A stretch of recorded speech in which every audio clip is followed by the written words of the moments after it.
Vamos nessa, galera. Passamos do aspecto qualitativo, agora a gente entra no aspecto quantitativo, tudo bem? O primeiro tópico que a gente precisa aprender é como representar a lei cinética. Em algumas questões pode ser também falado como a expressão da velocidade. Eu tenho 3 maneiras de representar essa lei cinética, e aí depende do foco que a questão quer dar, tudo bem? Eu preciso saber como calcular a lei cinética a partir da reação global, só que o problema pode me fornecer também diferentes etapas, não só a global, mas diferentes etapas. Eu preciso saber também calcular a lei cinética a partir das diferentes etapas. E se o problema me der uma tabela experimental, a gente tem que sempre lembrar que experimento é soberano. Então, teoria é uma coisa, a prática é soberana. Se o problema me fornecer uma tabela com dados experimentais, eu obrigatoriamente tenho que levar em consideração esses dados fornecidos. Tudo bem? Vamos um tópico de cada vez. Hoje eu estou com a língua embolada, né? Vamos lá. Quando o problema me fornece a reação global, aqui ó, os reagentes A e B, com seus respectivos coeficientes estequiométricos, os produtos C e D, com seus respectivos coeficientes estequiométricos. Se eu analisar da esquerda para a direita, eu tenho aqui a velocidade da reação direta. Se eu analisar da direita para a esquerda, eu tenho a velocidade da reação inversa. Tudo bem? O que eu tenho que saber sobre a lei cinética? Ela é calculada multiplicando a constante, certo? A constante você não tem que saber, o problema tem que te fornecer, ou se o problema não quiser valores, você vai colocar de forma literal, tá? Então eu vou multiplicar a constante daquela reação, seja direta ou seja inversa, multiplicada pela concentração dos reagentes elevado aos coeficientes estequiométricos. Então vamos com calma. Se o problema me pedir a lei cinética da velocidade direta e me fornecer a equação global, a reação global, o que eu vou fazer? Ó? Velocidade direta é igual a constante da velocidade direta, que eu não preciso saber, o problema vai me dar, certo? Ou eu vou deixar de forma literal, vezes a concentração do reagente A elevado ao coeficiente estequiométrico, vezes a concentração do reagente B elevado ao coeficiente estequiométrico. Vai ser sempre reagente, tudo bem? Se eu analisar a reação inversa, quem que vão ser os reagentes agora? C e D agem como reagentes para formar os produtos A e B. Então, como é que vai ser a minha lei cinética da velocidade inversa? Vai ser a constante da inversa vezes concentração de C elevado ao coeficiente estequiométrico vezes a concentração de D elevado ao coeficiente estequiométrico. Segue sempre esse padrãozinho. Tudo bem? Agora, o problema me forneceu a global, mas também me forneceu as diferentes etapas que compõem a global. Ou o problema só me forneceu as etapas que compõem uma possível equação global. O que eu vou fazer? Gente, isso é importante. O problema vai te dizer qual etapa é rápida, qual etapa é lenta, se tiver etapa super rápida, ele vai te dizer. Como é que eu vou calcular a lei cinética? A partir da etapa lenta, sempre, tá? Então o problema me especificou aqui, ó, essa primeira etapa é a etapa rápida, a segunda etapa é a etapa lenta. Se uma coisa acontece rápido e a outra acontece lenta, e eu dependo dessa etapa lenta para minha reação acontecer, o tempo dessa etapa lenta é muito mais próximo do tempo total, tudo bem? Então, esse tempo, essa velocidade é a mais fidedigna possível dentre as etapas. Então, eu vou sempre utilizar a etapa lenta. E aí, como é que fica a minha lei cinética dessa etapa lenta? Só tem um reagente, reagente C. Então, vai ser muito simples. Constante da reação direta vezes a concentração de C elevado ao coeficiente estequiométrico.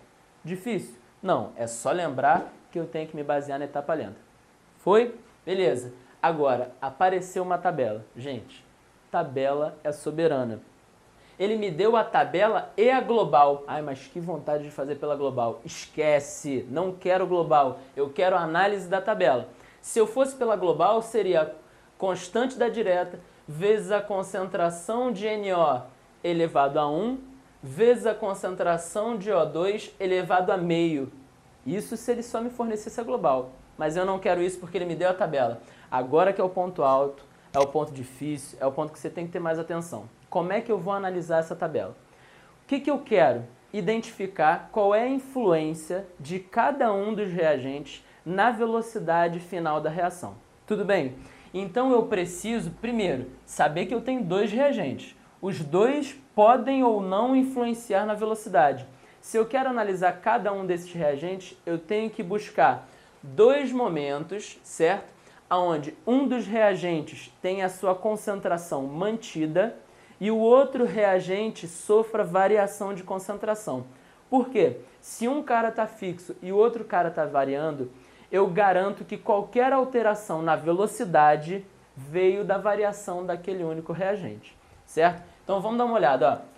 Experimento 1, experimento 2, experimento 3, experimento 4.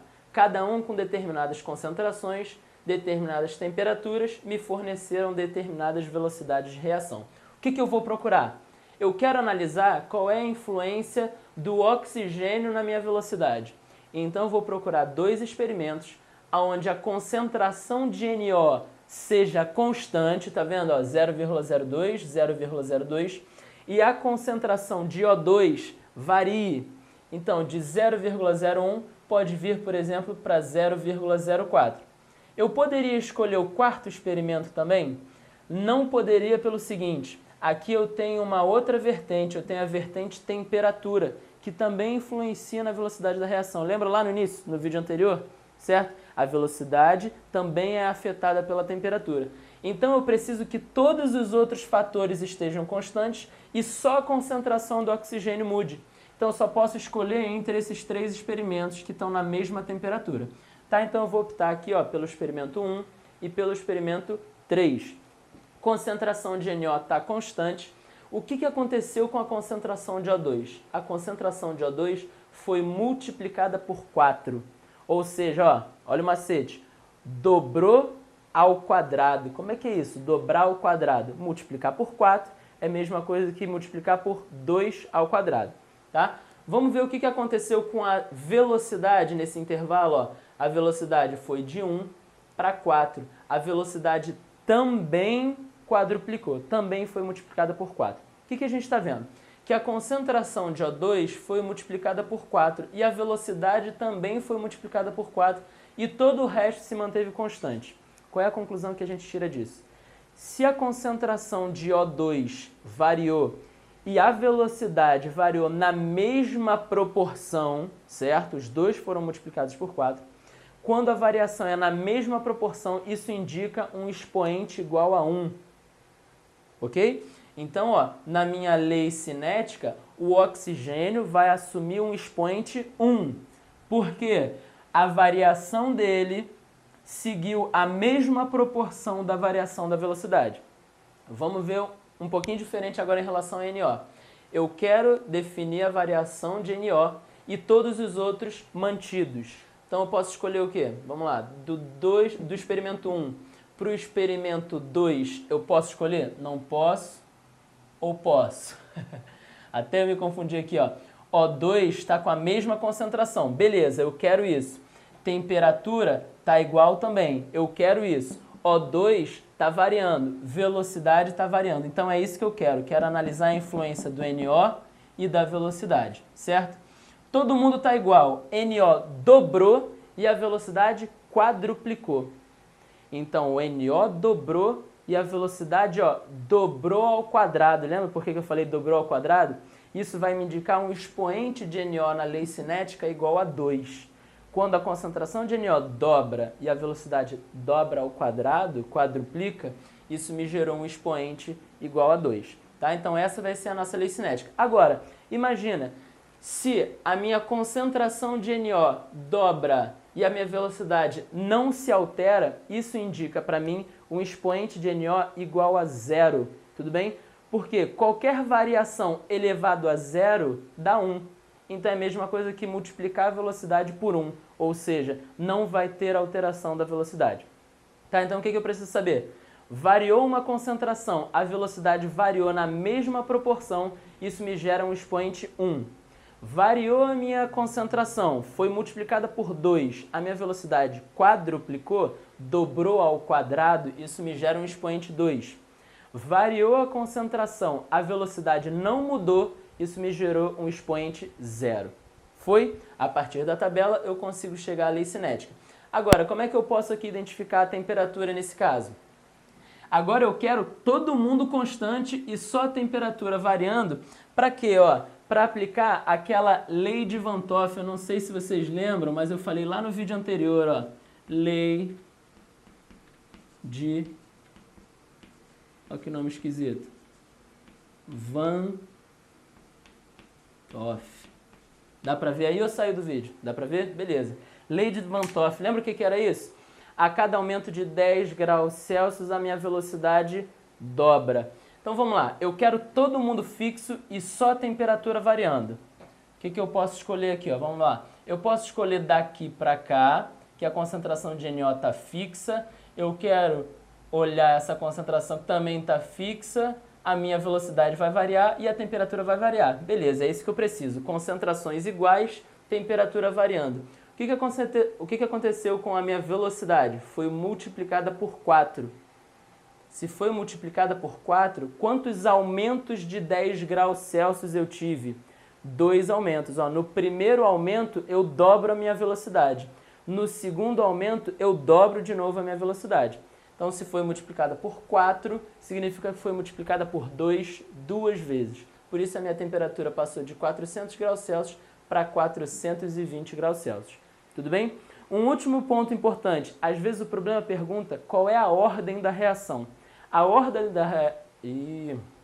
Calma aí que eu tô com a boca seca, gente. Desculpa. A ordem da reação, ela vem a partir da lei cinética quando eu somo os meus expoentes. Então aqui, expoente 2, expoente 1, somei os expoentes, eu chego a uma reação de terceira ordem. Tem muita gente que não faz ideia do que seja isso quando o problema pergunta, tá? É só somar os expoentes. Foi, galera?